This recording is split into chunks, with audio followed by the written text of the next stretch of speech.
Positive electrode है उससे क्या होता है, यानी जो पॉजिटिव इलेक्ट्रोड है उसमें जो NaCl का जो विलयन भरा हुआ है उसमें जो नेगेटिव आयन है वो उसकी तरफ अट्रैक्ट होंगे और जो नेगेटिव इलेक्ट्रोड है उसकी तरफ जो पॉजिटिव आयन है वो अट्रैक्ट होंगे। आज हम देखेंगे कैल्शियम क्लोराइड है यानी CaCl2 का इलेक्ट्रोलाइसिस कैसे होगा, CaCl2 का विद्युत अपघटन।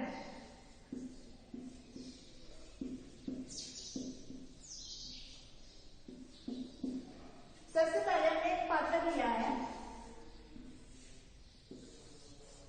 इसके अंदर गलित अवस्था में यानी पिघली हुई अवस्था में कैल्शियम क्लोराइड का विलयन लिया CaCl2, गलित CaCl2, और ये जो कैल्शियम क्लोराइड है ये पिघली हुई अवस्था में है। तो इसके अंदर हमने 2 इलेक्ट्रोड लिए हैं और इनको बैटरी से जोड़ दिया।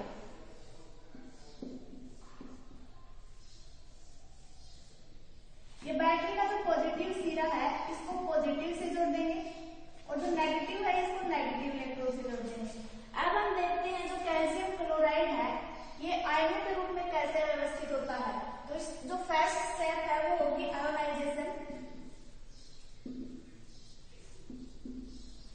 आयोनाइजेशन तो कैल्शियम क्लोराइड को आयनों में तोड़ेंगे सबसे पहले, तो calcium plus chlorine minus, chlorine को बैलेंस करेंगे तो यहाँ पे 2 आएगा, यानी जो विलयन है ये Ca+2 के रूप में तथा क्लोरीन माइनस के रूप में व्यवस्थित है। अब देखते हैं जो यहाँ पे पॉजिटिव चार्ज है तो जो नेगेटिव आयन है इनका अट्रैक्शन इधर होगा और जो पॉजिटिव है इनका यहाँ पे होगा। अब हम देखते हैं कि जो पॉजिटिव इलेक्ट्रोड है इसमें क्या प्रोसेस होती है। फर्स्ट सेटिंग पॉजिटिव इलेक्ट्रोड पर देखो ये क्लोरीन है, ये अपना इलेक्ट्रॉन निकालेगा, इलेक्ट्रॉन निकाला और Cl2 के रूप में व्यवस्थित होगा। क्योंकि Cl2 है ये क्लोरीन है ये अकेला नहीं रह सकता, अणु के रूप में व्यवस्थित होगा। क्योंकि जो अकेला क्लोरीन है ये उदासीन होता है क्योंकि जो इसका वैलेंस ऑर्बिटल है उसके अंदर 7 इलेक्ट्रॉन होते हैं, इसलिए ये अणु के रूप में व्यवस्थित होगा। इस रिएक्शन को बैलेंस करते हैं तो यहाँ पे 2 और 2, यानी यहाँ पे इलेक्ट्रॉन निकालने की प्रोसेस हो रही है तो इसको हम बोलेंगे ऑक्सीडेशन। ऑक्सीडेशन की क्रिया हो रही है यानी ऑक्सीकरण की क्रिया हो रही है, ऑक्सीकरण। और जिस इलेक्ट्रोड पर ऑक्सीडेशन की क्रिया होती है उसको हम बोलते हैं एनोड, एनोड। अब देखते हैं हम जो नेगेटिव इलेक्ट्रोड है यहाँ पे क्या होता है। थर्ड है नेगेटिव इलेक्ट्रोड पर, नेगेटिव की तरफ जो पॉजिटिव आयन है ये अट्रैक्ट होंगे, यानी जो कैल्शियम है ये इलेक्ट्रॉन ग्रहण करेगा और यहाँ पे नेगेटिव आयन की तरफ अट्रैक्ट होगा। तो नेगेटिव को देखते हैं, जो कैल्शियम है इसने इलेक्ट्रॉन ग्रहण किया और Cl2 के रूप में कन्वर्ट हो गया। अब देखते हैं कि जो यहाँ पे इलेक्ट्रॉन ग्रहण करने की प्रक्रिया हुई है तो इसको हम बोलेंगे रिडक्शन, और जिस इलेक्ट्रॉन पर रिडक्शन की क्रिया होती है उसको हम बोलते हैं कैथोड, तो इसको बोलेंगे कैथोड। अब ये Cl2 है ये गैस के कैल्शियम, अब देखो ये क्लोरीन है ये गैस के रूप में व्यवस्थित होगा यहाँ पे, यानी गैस बनके यहाँ से निकलना प्रारंभ होगा, या तो ये बुलबुले के रूप में निकलेगा यानी यहाँ से प्रवाहित होगा क्लोरीन, और जो कैल्शियम है ये यहाँ पे जमना प्रारंभ करेगा। तो यानी इसके अंदर एनोड ये जो है इसको कहते बोलेंगे ऑक्सीडेशन और रिडक्शन दोनों प्रोसेस हो रही है। तो इस प्रकार की जो रिएक्शन होती है उसको हम रेडॉक्स बोलते हैं, यानी रेडॉक्स। और इसके अंदर हमने विद्युत धारा प्रवाहित की है और केमिकल रिएक्शन हुई है, तो इस प्रकार की सेल को हम बोलेंगे इलेक्ट्रोलाइटिक सेल। और जो इलेक्ट्रोकेमिकल होता है उसके अंदर हम केमिकल रिएक्शन करवाते हैं और विद्युत धारा प्रवाहित होती है। और जो इलेक्ट्रोलाइटिक है इसके अंदर हम विद्युत धारा प्रोवाइड करते हैं और केमिकल रिएक्शन होती है, इसलिए इसको हम इलेक्ट्रोलाइटिक बोलते हैं। अब अगला एग्जांपल हम देखते हैं जल का, यानी इसकी जो रिएक्शन होगी वो होगी क्लोरीन है, ये अपना इलेक्ट्रॉन निकाल रहा है और Cl2 के रूप में कन्वर्ट हो रहा है, और जो कैल्शियम है ये इलेक्ट्रॉन ग्रहण कर रहा है और कैल्शियम के रूप में व्यवस्थित हो रहा है। इसलिए इसमें दोनों प्रोसेस एक साथ हो रही है ऑक्सीडेशन और रिडक्शन की, इसलिए हम कुछ रेडॉक्स रिएक्शन बोलते हैं। और जो सेल है इसके अंदर विद्युत धारा प्रवाहित की है और केमिकल रिएक्शन हो रही है, इसलिए इसको हम बोलते हैं इलेक्ट्रोलाइटिक सेल। अब अगला एग्जांपल देखते हैं जल का।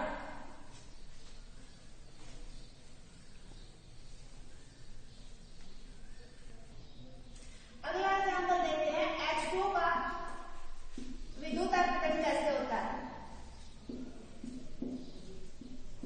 यानी इलेक्ट्रोलाइसिस ऑफ H2O।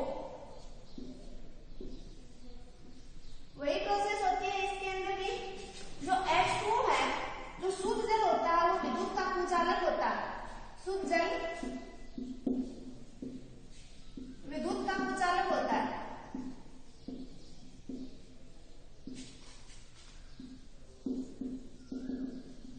इसलिए इसमें विद्युत धारा प्रवाहित नहीं होती है। लेकिन जब इस जल के अंदर हम कुछ मात्रा में अम्ल या कुछ मात्रा में बेस मिला दे या इसके अंदर हम नमक मिला दे तो उसके अंदर जो विद्युत धारा प्रवाहित होने लगती है। तो देखो H2O है, सबसे पहले हम देखते पात्र लिया, इसके अंदर 2 इलेक्ट्रोड है, इसके अंदर जल भरा हुआ है जिसमें कुछ मात्रा में अम्ल है तथा कुछ मात्रा में बेस या इसके अंदर NaCl भी ले सकते हैं हम। इसको हमने बैटरी से जोड़ दिया, यानी जल है। इसमें देखो सबसे पहले क्या होगा, H2O है ये आयनों के रूप में टूटेगा, यानी ionisation of H2O, ionisation H2O है, आयनों में तोड़ेंगे तो H plus plus OH minus, इसमें हमने लिया कुछ मात्रा में H प्लस या OH माइनस या साल्ट, क्योंकि जो प्योर जल होता है उसमें विद्युत धारा प्रवाहित नहीं होती है। विद्युत धारा प्रवाहित करने के लिए हमने इसमें एसिड कुछ मात्रा या तो एसिड की मिलाएंगे या कुछ मात्रा बेस की मिलाएंगे या इसके अंदर हम नमक मिला सकते हैं। तो ये आयनों के रूप में टूटेगा, यानी H प्लस और OH माइनस। ये बैटरी का पॉजिटिव सिरा है, ये नेगेटिव है। पॉजिटिव को हम पॉजिटिव से जोड़ेंगे और जो नेगेटिव है इसको हम नेगेटिव से जोड़ेंगे। अब देखते हैं जो पॉजिटिव इलेक्ट्रोड है इस पे क्या रिएक्शन होगी। पॉजिटिव इलेक्ट्रोड पर, यानी यहाँ पे पॉजिटिव है तो इसकी तरफ नेगेटिव आयन अट्रैक्ट होंगे और यहाँ पे नेगेटिव है तो पॉजिटिव आयन अट्रैक्ट होंगे। ये देखो OH इधर होगा। अब देखो OH नेगेटिव है, ये अपना इलेक्ट्रॉन निकालेगा, OH नेगेटिव, इसने अपना इलेक्ट्रॉन निकाला और जो OH रेडिकल के रूप में व्यवस्थित हो गया यहाँ पे। अब ये OH रेडिकल है, इसको हम OH रेडिकल से अगर रिएक्शन करवाएंगे तो यहाँ से H2O का बाहर निकल जाएगा। देखो ये OH रेडिकल है, अगर इसकी रिएक्शन OH रेडिकल से करवाएंगे तो H2O है ये तो अलग से हो जाएगा और O रेडिकल बचेगा यहाँ पे। यानी देखो ये OH है, यहाँ पे फ्री रेडिकल है और एक OH ये है, इसके ऊपर भी एक फ्री रेडिकल है, तो इन दोनों के मध्य तो बॉन्ड बन जाएगा और O रेडिकल है ये बाहर बचेगा। तो देखो यहाँ पे H2O प्लस O रेडिकल। अब ये O रेडिकल है, ये भी अकेला नहीं रह सकता, इसलिए हम O रेडिकल से रिएक्शन करवाएंगे तो ये बनेगा O2। अब हम देखते हैं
इलेक्ट्रोड पर, यानी जहां भी यहाँ पे इलेक्ट्रॉन ग्रहण हो रहे हैं, यानी जिस अभिक्रिया में इलेक्ट्रॉन ग्रहण करने की प्रोसेस होती है उसको हम बोलते हैं रिडक्शन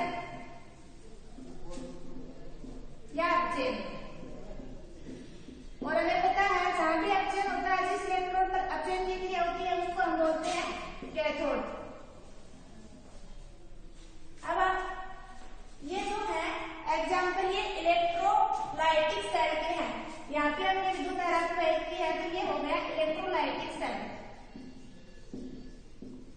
यहाँ पे हमने विद्युत धारा प्रवाहित की और केमिकल रिएक्शन हो रही है। नेगेटिव जो पॉजिटिव इलेक्ट्रोड पे है ये हो रही है और नेगेटिव इलेक्ट्रोड पे हो रही है। सबसे पहले आयनों के रूप में टूटा, फिर हमने पॉजिटिव इलेक्ट्रोड पे देखा तो ये O2 के रूप में निकल रहा है, नेगेटिव में देखा तो ये H2 के रूप में कन्वर्ट हो रहा है। और हम दोनों को देखते हैं, यानी इसमें भी रेडॉक्स रिएक्शन हो रही है। ये हो गया इलेक्ट्रोलाइटिक सेल के एग्जाम्पल। अब जो इलेक्ट्रोलाइसिस की प्रोसेस होती है वो इसमें कितनी मात्रा में वो विद्युत होती है, वो प्रवाहित होती है, कितने समय तक प्रवाहित होती है, ये हम देखते हैं फैराडे के नियम से। फैराडे का विद्युत अपवर्तन नियम से।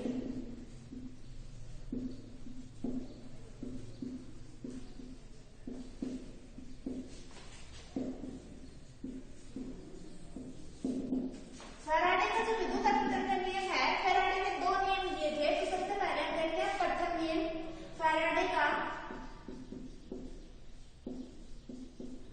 प्रथम विद्युत अपवर्तन नियम। अपवर्तन नियम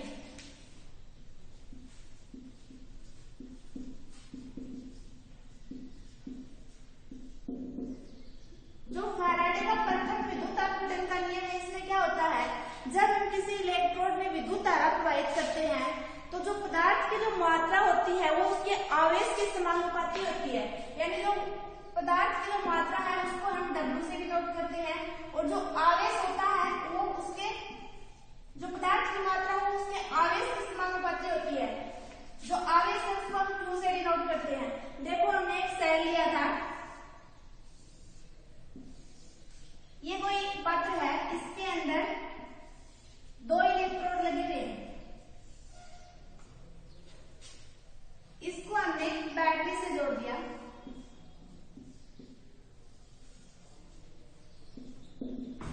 इसमें मीडियम भरा हुआ है, पॉजिटिव और नेगेटिव। अब देखो इसके अंदर जो पदार्थ भरा हुआ है उसको हम लिखेंगे W से, और इसमें जो विद्युत धारा प्रवाहित की जाएगी, यानी जो विद्युत आवेश है उसको हम Q से डिनोट करते हैं। यानी जो विद्युत धारा प्रवाहित हो रही है इसको हम, कितनी विद्युत धारा प्रवाहित हो रही है उसको हम उसको ज्ञात करने के लिए हमने यहाँ पे एम्पियर मीटर लगा दिया, और कितने समय तक होती है उसके लिए हमने यहाँ पे स्विच लगा दिया। इसको हम K से भी लिख सकते हैं। जो विद्युत धारा होती है वो I से, यानी इलेक्ट्रिकल एनर्जी, और जो टाइम है इसको हम T से लिखते हैं। अब देखो ये Q है, ये जो जितनी भी विद्युत धारा प्रवाहित होती है और जितना समय लगता है उसके गुणनफल के बराबर होती है। तो Q है, Q बराबर I इंटू T होगा। अब देखो इस समानुपाती का चिन्ह हटाएंगे तो यहाँ पे क्या आएगा, W बराबर, यहाँ पे लिखेंगे हम ZQ। ये Z है, इसको हम विद्युत रासायनिक तुल्यांक बोलते हैं। इसकी वैल्यू हम बाद में देखेंगे। Q है, ये जो विद्युत धारा, जितनी विद्युत धारा प्रवाहित होगी और जितने समय तक प्रवाहित होगी उसके गुणनफल के बराबर होती है। तो ये जो Q की वैल्यू है ये हम यहाँ पे पुट अप कर सकते हैं। तो W बराबर Z into I into T। अब यहाँ पे जो W है ये हमें पता है, जो पदार्थ की जितनी मात्रा होती है उसको हम W से लिखते हैं। I का हमें पता है कि जितनी मात्रा में विद्युत प्रवाहित किया, विद्युत धारा प्रवाहित किया वो है। T हमने जितने समय तक टाइम होगा, जितने समय तक विद्युत धारा प्रवाहित किया है, जो समय को कैलकुलेट करने के लिए हमने T लिया है। अब ये Z है, ये कहां से आएगा, तो देखो Z होता है, इसको हम बोलते हैं, Z को विद्युत रासायनिक तुल्यांक। अब ये विद्युत रासायनिक तुल्यांक क्या होता है, Z बराबर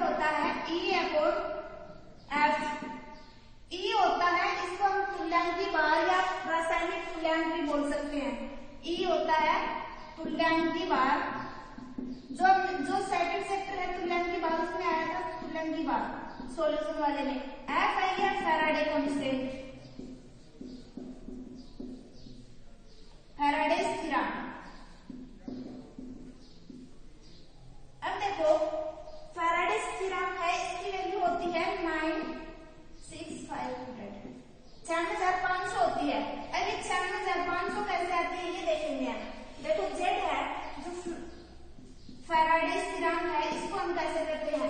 फैराडे स्थिरांक का मतलब होता है एक मोल इलेक्ट्रॉन का आवेश, यानी charge of 1 mole of electron. तो देखो इसको कैसे कैलकुलेट करेंगे। एक मोल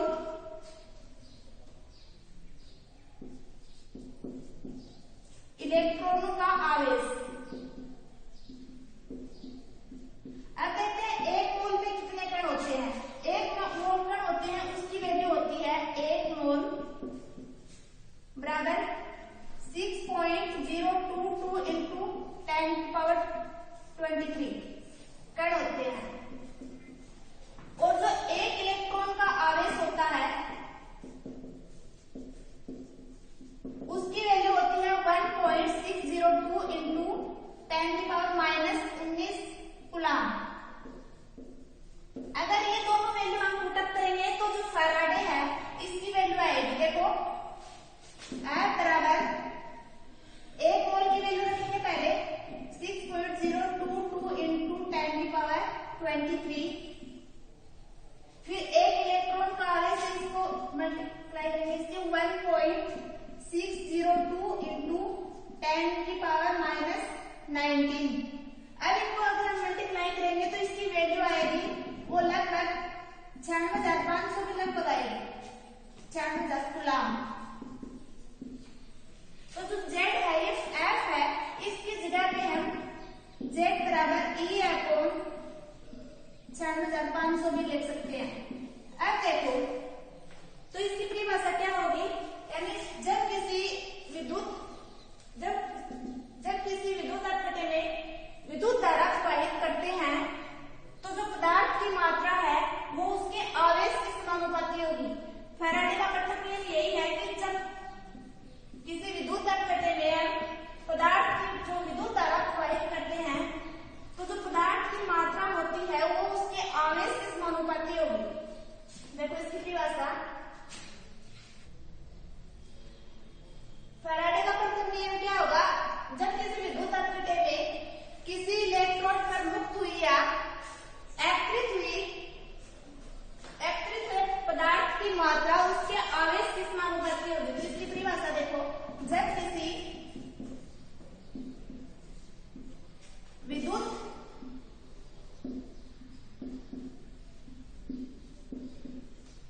अपघटन से किसी इलेक्ट्रोड पर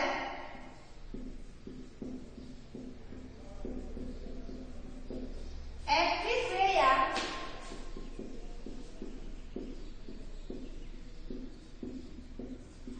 मुक्त हुए पदार्थ की मात्रा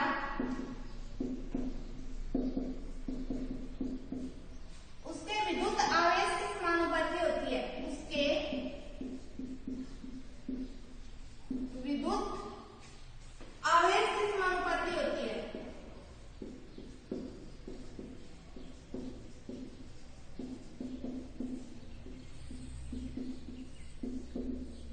यानी हमको पता है कि जो पदार्थ की मात्रा है उसको हमने W से लिखा था, W समानुपाती उसके विद्युत आवेश की समानुपाती होती है, तो ये हो गया Q। अब समानुपाती का चिन्ह हटाया, हमने देखा Z और Q। अब देखो Q की ये वैल्यू हमें पता है, Q की वैल्यू होगी IT। तो ये इस IT को पुटअप करेंगे, W बराबर Z into I into T, और Z की वैल्यू हमने निकाली थी, Z होगा E/F, या F की जगह पे हम ये भी लिख सकते हैं E/96,500 ये। अब देखो ये वैल्यू हम पुटअप करते हैं तो Z बराबर W बराबर E/F into I into T। ये जो वैल्यू हमें प्राप्त होती है इसकी सहायता से हम कोई भी न्यूमेरिकल निकाल सकते हैं। अब हम देखते हैं फैराडे का द्वितीय नियम क्या है।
नेगेटिव सिरा है, इसको हमने नेगेटिव से जोड़ा, इसका ये पॉजिटिव है, ये नेगेटिव हुआ, इसका ये नेगेटिव है तो ये पॉजिटिव हुआ, यानी जो नेगेटिव इस सेल का जो इलेक्ट्रॉन नेगेटिव वाला है इसको हमने पॉजिटिव से जोड़ा है। तो यानी इसको इस प्रकार के जो एडजस्टमेंट होता है उसको हम बोलते हैं श्रेणी क्रम, श्रेणी क्रम। और देखो इसका जो नेगेटिव सिरा है, इसके नेगेटिव सिरे से ऐसे नेगेटिव को नेगेटिव से और पॉजिटिव को पॉजिटिव से जोड़ते हैं, तो उस प्रकार के जो क्रम होता है उसको हम समांतर क्रम बोलते हैं। अब देखो जो फैराडे का द्वितीय नियम है उसके अंदर क्या होता है, इसमें जब हम श्रेणी क्रम में जोड़कर समान मात्रा में जो विद्युत धारा प्रवाहित करते हैं, तो जो इलेक्ट्रोड है उसके ऊपर कितनी मात्रा में जो पदार्थ है उसमें पदार्थ के अंदर कितनी मात्रा में विद्युत इससे एनर्जी निकली है या कितनी मात्रा में इसमें जमी है,